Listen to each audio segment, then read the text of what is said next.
السلام علیکم ناظرین، میرے چینل شیلی اردو سٹوریز میں خوش آمدید۔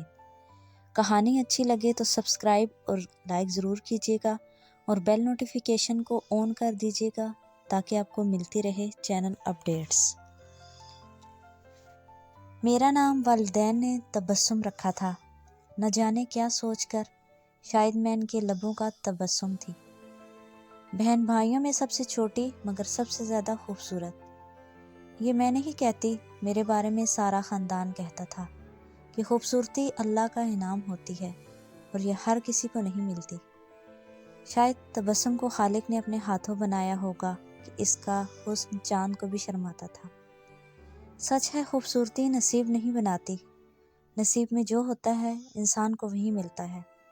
میرے نصیب میں بھی خوشیوں اور امیدوں کے بہت سے دن تھے، مگر یہ خوشیاں دائمی نہ تھیں، کیونکہ امیدوں کو حسرتوں میں بدلتے دیر نہیں لگتی۔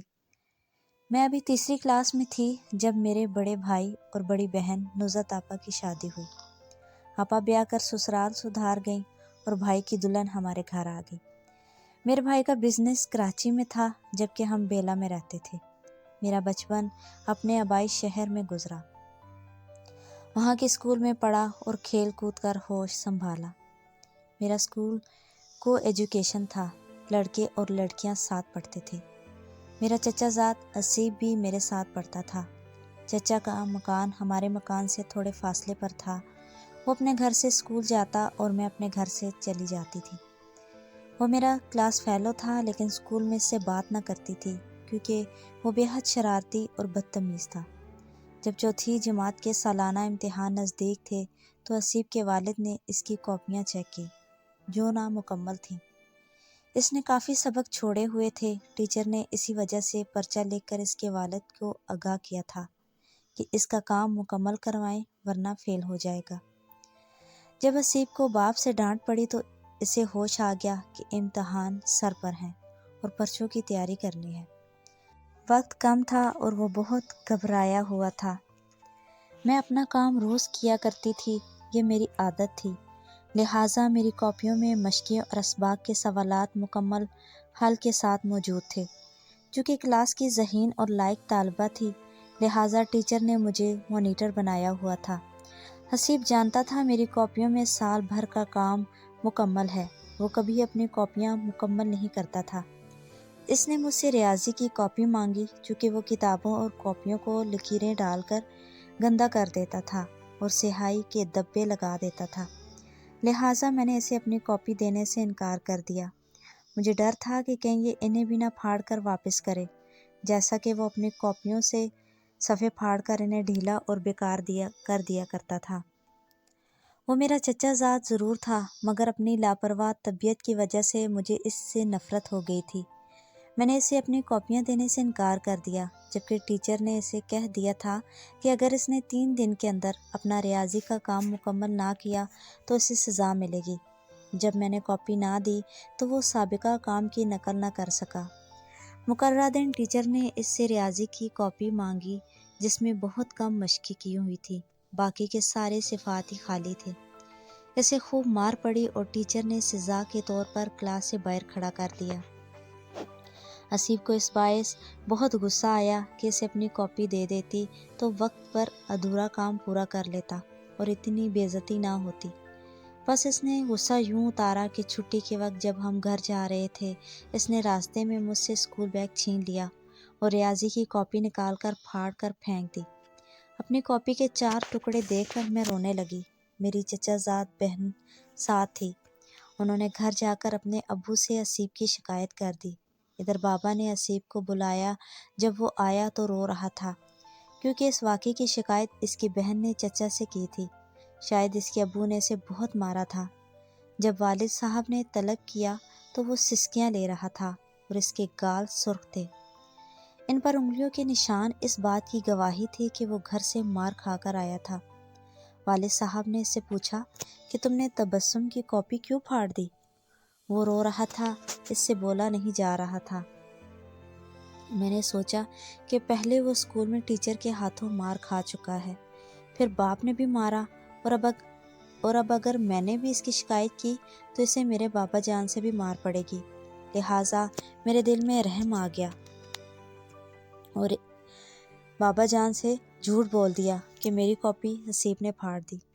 یہ پہلے سے پھٹی ہوئی تھی، میری سہیلی نے کھینچی تو اور پھٹ گئی۔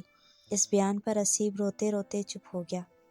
وہ حیران اور پریشان تھا کہ میں یہ کیا کہہ رہی ہوں، جان بوجھ کر جھوٹ بول رہی ہوں اور اسے بچا رہی ہوں۔ میرے اس طرح کے کہنے پر بابا نے اسے کچھ نہ کہا۔ تبھی چچا ہمارے گھر آئے اور مجھے کہا، بیٹی تم اس کی پڑھائی میں مدد کرو ورنہ یہ فیل ہو جائے گا۔ میں نے کہا، چچا جان یہ زیادہ تر غیر حاضر ہوتا ہے، کیسے مدد کروں گی؟ وہ بولے، تم روز اسے اپنے ساتھ سکول لے جایا کرو تاکہ یہ غیر حاضر نہ ہو۔ باپ کے ڈر سے وہ روز صبح وقت پر تیار ہو کر میرے ہمراہ سکول جانے لگا۔ یوں ہم راستے میں باتیں کرتے جاتے اور پھر ہماری دوستی ہو گئی۔ چوتھی جماعت میں اول آئی، حسیب بھی مر مر کر ہی صحیح پاس ہو گیا۔ ہم 5ویں میں آ گئے۔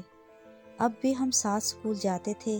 میری وجہ سے اس نے باقاعدہ سکول جانا شروع کر دیا اور ہوم ورک بھی باقاعدگی سے کرنے لگا۔ جو اسے نہ آتا وہ مجھ سے سمجھ لیتا۔ یوں اس نے پڑھائی میں دلچسپی لینا شروع کر دی۔ اب ہم ٹیوشن بھی ساتھ جاتے کیونکہ آگے 6ٹھی میں سالانہ امتحان بورڈ کے تھے۔ بڑے بھائی کا بزنس کراچی میں سیٹ ہو گیا۔ انہوں نے بابا جان اور امی سے اصرار شروع کر دیا کہ میں وہاں مکان لے رہا ہوں، آپ سب لوگ وہاں شفٹ ہو جائیں۔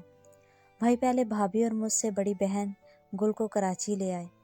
والدہ نے کہا، تبسم 6ٹھی پاس کر لے گی تو ہم بھی آ جائیں گے۔ جب یہ سنتی کہ ہم کراچی چلے جائیں گے تو میرا دل بیٹھ جاتا۔ مجھے اپنا چھوٹا سا شہر اور سکول بہت پسند تھا۔ میں اور کہیں جانا نہیں چاہتی تھی، لیکن مجبوری تھی کہ والدین جہاں جاتے ہیں بچوں کو بھی ساتھ جانا پڑتا ہے۔ تب بچوں کے معصوم دلوں کی یادیں ماضی کے گرد میں بکھر جاتی ہیں۔ انہی دنوں چچا کی بیٹی رابعہ کی شادی ہوئی۔ مہندی میں سب نے چوڑیاں پہنی۔ چچی نے خاندان کی ساری لڑکیوں کے لیے چوڑیاں خریدی تھیں۔ ساری کزنز کو چوڑیاں مل گئی مگر میں رہ گئی۔ ایک سیٹ کم ہو گیا تھا۔ اگلے روز رابعہ باجی کی مہندی تھی۔ حسیب نے میری کلائیاں خالی دیکھ کر پوچھا، کیا امی نے تمہیں چوڑیاں نہیں دی؟ وہ شاید بھول گئی ہیں، کہا ہے کہ دوبارہ منگواؤں گی تو دوں گی۔ وہ اسی وقت بازار چلا گیا اور میرے لیے بہت خوبصورت چوڑیوں کا سیٹ لے کر آیا۔ اپنے ہاتھ سے میری کلائی میں پہنا کر بولا، آج رات مہندی ہے، وہ بھول بھی گئی ہوں گی کہ تمہیں چوڑیاں نہیں ملی ہیں، اتنے کام ہے کچھ یاد نہیں رہتا۔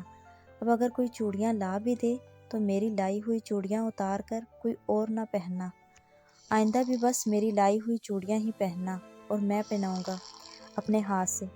مجھے چوڑیاں پہنانی آتی ہیں، تمہیں کوئی اور پہنائے گا تو وہ توڑ کر ہاتھ زخمی کر دے گا۔ کانچ کی چوڑیاں کسی کو پہنانی نہیں آتی، یہ بات تم میری یاد رکھنا۔ اچھا کہہ کر اس وقت تو میں نے سر ہلا دیا تھا، جانتی نہ تھی کہ بعد میں کبھی میں یہ بات بھلا نہ سکوں گی۔ 6ٹھی میں وقت تیزی سے گزر گیا اور بورڈ کے سالانہ امتحان ہو گئے تو والدہ نے حکم دیا، آپ لوگ تیاری کر لو، کراچی چلنا ہے۔ میں بہت اداس تھی۔ اپنا سکول، سہیلیاں، خاص طور پر حسیب کا ساتھ، سبھی کچھ یاد آ رہا تھا۔ خاص طور پر بیتا وقت اور بچپن کی یادیں۔ جدائی کی تڑپ سے دل زخمی ہو رہا تھا، مگر جانا تو تھا۔ آنسو بھری آنکھوں سے دادا دادی، چچا چچی اور ان کے بچوں کو اللہ حافظ کہا، خاص طور پر حسیب کو جس نے بچھڑنا بہت مشکل تھا۔ میں رو رہی تھی اور وہ بھی آنسو پوچھ رہا تھا۔ ہم رو رو کر الگ ہوئے۔ میں نے اس سے وعدہ لیا کہ وہ اسی طرح دلچسپی سے پڑھتا رہے گا اور اسکول سے ناغہ نہیں کرے گا، کیونکہ اب اس سے پرائمری اسکول سے ہائی اسکول جانا تھا۔ کراچی میں ہم بہت جلد سیٹل ہو گئے۔ بھائی کے ساتھ بابا جان بھی کاروبار میں مددگار ہو گئے۔ ہم دیکھتے دیکھتے امیر ہو گئے۔ والد نے ایک شاندار گھر خرید لیا جو ڈبل سٹوری تھا اور جس میں بہت سے کمرے تھے۔ ہم سب کے اپنے بیڈ روم تھے۔ اپنی گاڑی میں اسکول آتے جاتے تھے۔ میں نے میٹرک پاس کر لیا اور کالج میں داخلہ لے لیا۔ اس دوران ایک بار بھی اپنے آبائی شہر نہ گئی۔ کبھی رشتہ داروں کا پیار اور ان کی یاد آتی تو دعا کرتی کوئی موقع آئے اور ہم اپنے شہر جائیں، میں سب سے ملوں، پرانی یادیں تازہ کروں۔ کالج میں میری دوستی ایک لڑکی لائبہ سے ہو گئی۔ ہم اکٹھی کالج آتی جاتی۔ اس کے سوا میں نے کسی اور سے دوستی نہ کی، کیونکہ مجھے کسی چیز سے دلچسپی نہ تھی سوائے اپنی پڑھائی کے، جبکہ اکثر لڑکیاں لڑکوں کی باتیں کرتی ہیں اور ان سے دوستیاں کرنے کے خواب دیکھتی ہیں۔ فضول قسم کی باتوں میں وقت ضائع کرتی تھی۔ میں ہمیشہ اس قسم کی لڑکیوں سے کنارہ کیے رہتی، چونکہ لائبہ بھی میری جیسی نیچر کی تھی، اسی وجہ سے میری اس کے ساتھ بنتی تھی۔ میں کبھی کبھی صرف اس سے حسیب کا تذکرہ کرتی۔ سیکنڈ ایئر کے پیپرز ختم ہوئے تو ایک روز اچانک بابا جان نے یہ خوشخبری سنائی کہ چچا کی بیٹی کی شادی ہے اور شادی میں ہم سب کو جانا ہے۔ یہ اطلاع سن کر دل بلیوں اچھل گیا۔ میری خوشی کا ٹھکانہ نہ رہا۔ مدت بعد اپنوں سے ملنا ہوگا، خاص طور پر حسیب سے۔ جانے وہ اب کیسا ہوگا، کیسا لگتا ہوگا، اب تو بڑا ہو گیا ہوگا۔ خبر نہیں پہلے کی طرح ہم بے تکلفی سے باتیں کریں گے یا نہیں۔ کیا اب بھی اس کے دل میں میری یاد بسی ہوگی؟ بھابھی نے کہا، ہم شادی میں جا رہے ہیں، اس کے لیے کچھ شاپنگ کرنی ہے۔ کیوں نہیں بھابھی، مجھے بھی جانا ہے۔ کچھ اپنے لیے خریدنا ہے اور کچھ تحفے اپنے کزنز اور سہیلیوں کے لیے۔ اتنے برسوں بعد جا رہی ہوں، سبھی شادی میں ملیں گے تو کیا سوچیں گے کہ تبسم کیسی کنجوس ہے، کراچی سے آئی ہے اور ہمارے لیے کچھ نہیں لائی۔ ہاں ہاں ضرور چلو، تمہارے بھائی نے بہت سارے روپے دیے ہیں، جو تمہاری مرضی ہو خرید لینا۔ ہم مارکیٹ چلے گئے، میں نے سینڈل خریدنا تھے، دکان پر گئے، سینڈل نکلوائے مگر جی نہ کیا، واپس رکھوا دیے۔ گھڑیوں کی دکان پر جانے کی جلدی تھی، بھابھی نے بھی اپنے لیے گھڑی لینی تھی۔ میں نے بہت سی گھڑیاں دیکھیں۔ جب بھابھی اپنے لیے ریسٹ واچ پسند کرنے میں محو تھی تو جلدی سے ایک قیمتی مردانہ گھڑی میں نے پسند کر لی اور قیمت ادا کر کے ڈبیا پرس میں رکھ لی۔ اس کے بعد ہم نے بہت سے گفٹ لیے، کچھ کزنس کے لیے، کچھ رشتہ داروں کے لیے۔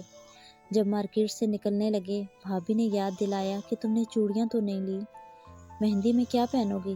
میں نے جواب دیا، بس اب رہنے دیجیے بھابھی، کافی دیر ہو گئی ہے، میں تھک بھی گئی ہوں، چوڑیاں اپنے شہر سے خرید لیں گے۔ گھر پہنچی تو امی نے کہا، کچھ کلائی میں پہن لو، شادی میں جا رہی ہو اور کلائیاں خالی ہیں۔ میں نے سنی انسنی کر دی اور کوئی چوڑی نہ پہنی۔ ہم اپنے بھائی شہر پہنچے۔ کیا بتاؤں، اپنے پرانے گھر کو دیکھ کر کتنا سکون ملا، جہاں اب دادا دادی رہتے تھے۔ وہاں کی فضا میں سانس لیا تو روح مہتر ہو گئی۔ پرانی یادوں کی بارات سی امٹ پڑی، جنہوں نے ٹمٹماتے جگنوؤں کی طرح میری ذات کو اپنے گھیرے میں لے لیا۔ میں جلد از جلد چچا کے گھر جانا چاہتی تھی۔ وہ شادی کا گھر تھا، اسی وجہ سے تیار ہو کر جانا ضروری تھا۔ ہم تیار ہونے لگے تھے۔ بہت خوبصورت جوڑا میں نے پہن لیا اور بالوں کا جوڑا بنایا۔ سونے کا ہلکا سا سیٹ بھی پہنا، لیکن چوڑیاں نہ پہنی۔ کلائیاں خالی تھیں۔ بھابھی نے پھر یاد دلایا کہ تمہارا سنگھار ادھورا ہے۔ ایک کلائی میں بس گھڑی باندھ لی تھی، سیدھے ہاتھ کی کلائی میں چوڑیاں نہیں تھی۔ مہندی والا گھر ہے بھئی، چوڑیاں تو پہن لو۔ میں نے کہا، لائی نہیں تو کیوں کر پہنوں؟ بولی، سونے کی تو ہیں تمہارے پاس، انہیں پہن لو۔ سونے کی چوڑیاں بھاری لگتی ہیں، مجھے سونے کی چوڑیاں اچھی نہیں لگتی۔ چچی نے مہندی میں سب لڑکیوں کو چوڑیاں دی ہیں، میرے لیے بھی لے کر رکھی ہوں گی۔ یاد آیا، پہلے ایک بار وہ مجھے چوڑیاں دینا بھول گئی تھی۔ دل سے دعا نکلی کہ اللہ کرے اس بار نہ بھولی ہوں کہ میری کلائیاں خالی رہ جائیں۔ خیر، ہم شام کو گئے، مہمان جمع تھے اور مہندی کی تقریب شروع تھی۔